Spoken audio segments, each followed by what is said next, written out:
تو شخص نے غصے میں آ کر اپنی بیوی سے کہا کہ اگر تو نے اس پیالے سے پانی پیا تو تجھے 3 طلاق، اگر اسے زمین پر گرایا اور اگر اسے کسی کو پینے کے لیے دیا تو بھی تجھے 3 طلاق۔ شوہر کا جب غصہ کچھ کم ہوا تو اسے اپنی بات پر خوب پچھتاوا ہوا کہ یہ اس نے کیا کر دیا۔ علماء کرام نے بہت کوششیں کی، کتابیں چھانی، آپس میں مشاورت کی کہ کوئی راستہ نکلے اور یہ رشتہ ٹوٹنے سے بچ جائے، یہ طلاق نہ ہو۔ السلام علیکم ورحمۃ اللہ وبرکاتہ۔ سیریز تاریخی فیصلے ہسٹورک ڈیسیژن میں آپ کو پھر ویلکم۔ ناظرین، آج ہم سننے والے ہیں کچھ فقہی فیصلے، ایسے فیصلے جس میں بڑے بڑے قاضیوں کو پریشانی کا سامنا ہوا، سلوشن نکالنا بس کے باہر ہو گیا، بڑے بڑے علم والے عاجز آ گئے۔ پھر یہ فیصلے آئے امام اعظم امام ابو حنیفہ رحمۃ اللہ تعالیٰ علیہ کے پاس۔ ناظرین، اللہ پاک نے آپ کو کمال کی ذہانت عطا فرمائی تھی، غیر معمولی انٹیلیجنس کے آپ مالک تھے۔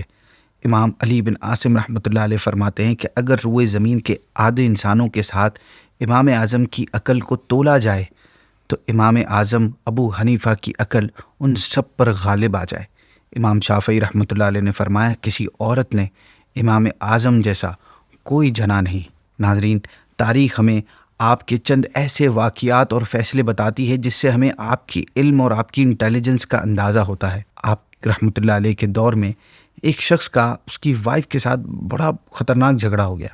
جھگڑے کے بعد اس کی بیوی نے پانی کا پیالہ اٹھائے اس کے پاس آ رہی تھی تو شخص نے غصے میں آ کر اپنی بیوی سے کہا کہ اگر تو نے اس پیالے سے پانی پیا تو تجھے 3 طلاق، اگر اسے زمین پر گرایا تو تجھے 3 طلاق، اور اگر اسے کسی کو پینے کے لیے دیا تو بھی تجھے 3 طلاق۔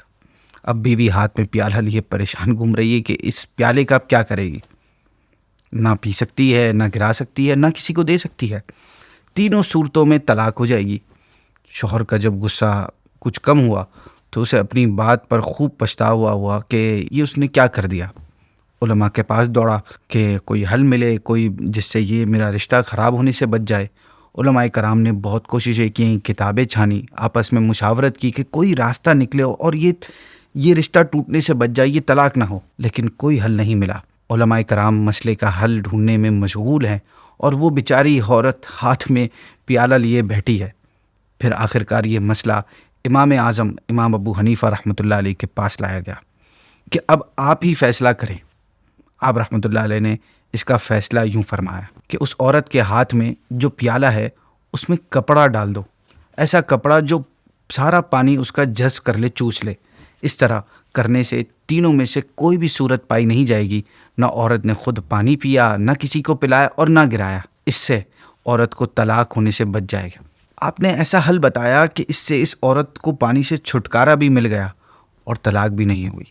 ایک ایسا ہی دلچسپ اور واقعہ ہوا کہ ایک شخص نے آپ رحمۃ اللہ علیہ سے کہا کہ میں اپنے گھر میں ایک روشن دان کھولنا چاہتا ہوں، مطلب ایک ونڈو نکالنا چاہتا ہوں، لیکن وہ میرا پڑوسی کے گھر کی طرف کھلے گی، تو ایسی صورت میں میں روشن دان کھول سکتا ہوں؟ آپ نے اس سے فرمایا کہ تمہارا گھر ہے، کھولنا چاہو تو کھول لو۔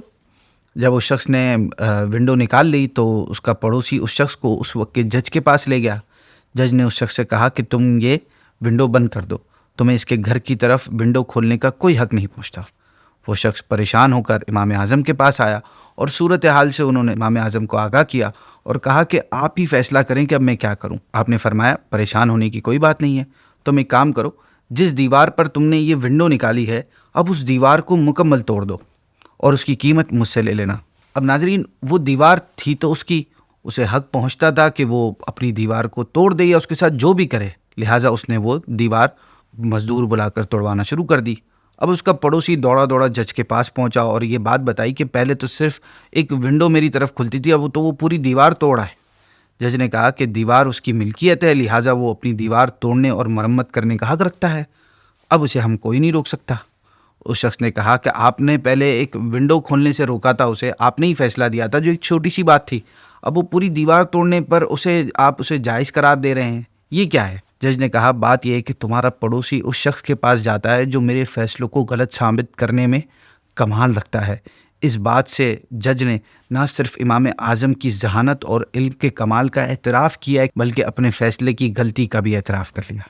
اسی طرح ایک دن آپ رحمۃ اللہ تعالیٰ علیہ کے پاس ایک نہایت غم زدہ اور پریشان حال شخص حاضر ہوا اور عرض کرنے لگا کہ حضرت رات کے وقت میرے گھر میں چور داخل ہو گئے. جب وہ میرے گھر سے سامان چرا رہے تھے تو میں نے ان میں سے ایک بندے کو پہچان لیا. وہ میرے ہی محلے کا رہنے والا ہے اور مسجد کا نمازی بھی ہے. مسئلہ یہ ہوا ہے کہ وہ اس چور کو معلوم ہو گیا کہ میں نے اسے پہچان لیا ہے، لہٰذا وہ آگے بڑھا اور اس نے مجھے رسیوں سے جکڑ دیا اور مجھ سے قسم لی کہ اگر میں نے اس کا نام ظاہر کیا یہ زبان یا اشارے سے بھی تو میری بیوی کو 3 طلاقیں ہو جائیں. پھر اس نے اس بات پر بھی قسم لی کہ اگر میں نے اس کا نام بتایا تو مجھے میرے گھر کا تمام مال اور سامان غریبوں میں تقسیم کرنا ہوگا. مجھے ڈر ہے کہ اگر اب میں نے اس کا نام پولیس کو بتایا تو میری بیوی کو بھی 3 طلاقیں ہو جائیں گی اور میرا سامان بھی چلا جائے گا. اس نے زبردستی مجھ سے قسم کے الفاظ بلوا دیے ہیں. وہ رسی کھول ہی نہیں رہا تھا. اب آپ ہی کوئی ایسا فیصلہ کریں جس سے میرا جو چوری شدہ مال ہے وہ بھی واپس آ جائے اور میری بیوی کو طلاق بھی نہ ہو. آپ نے فرمایا پریشان مت ہو اور جاؤ میرے پاس کسی ایسے شخص کو بھیجو جس پر تم پورا اعتماد کرتے ہو. اس نے جا کر اپنے بھائی کو بھیج دیا. امام اعظم نے اس کے بھائی سے فرمایا کہ تم حاکم کے پاس جاؤ اور اس کے سامنے یہ سارا قصہ ہے وہ بیان کر دو اور اپنے بھائی کی پریشانی اور مجبوری کا بھی ذکر کرو اور کہو کہ وہ پولیس کو بھیج دیں. پولیس والے حکم دیں کہ مسجد کے دروازے سے تمام نمازی ایک ایک کر کے نکلتے جائیں. تم اپنے بھائی یعنی جس کے گھر چوری ہوئی ہے اس کو دروازے پہ کھڑا کر دو. ہر ایک آدمی جو گزرتا جائے اور پولیس اس سے پوچھتی جائے کہ یہ تمہارا چور ہے، تمہارا بھائی نہیں کہتا جائے. لیکن جب اصل چور گزرے تو تمہارا بھائی بالکل خاموش رہے، نہ بات کرے نہ کوئی اشارہ کرے. اس شخص کو پولیس گرفتار کرے اور حاکم کے سامنے پیش کر دے. ناظرین، اس طرح آپ کی ذہانت سے وہ چور پکڑ لیا گیا اور چوری شدہ مال بھی واپس مل گیا. اسی طرح ناظرین، ایک مرتبہ ایک شخص اور اس کی بیوی کا آدھی رات کے وقت جھگڑا ہو گیا. اس نے اپنی بیوی کو بہت برا بلا کہا، جو عام طور پر شوہروں کی عادت ہوتی ہے.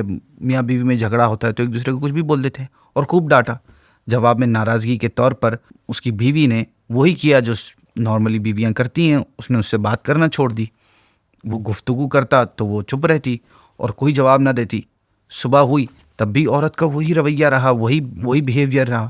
اس شخص کے برداشت سے باہر ہو گیا کہ میں بولے جا رہا ہوں اور وہ جواب ہی نہیں دے رہی، کوئی ایک منہ سے الفاظ تک نہیں نکال لی.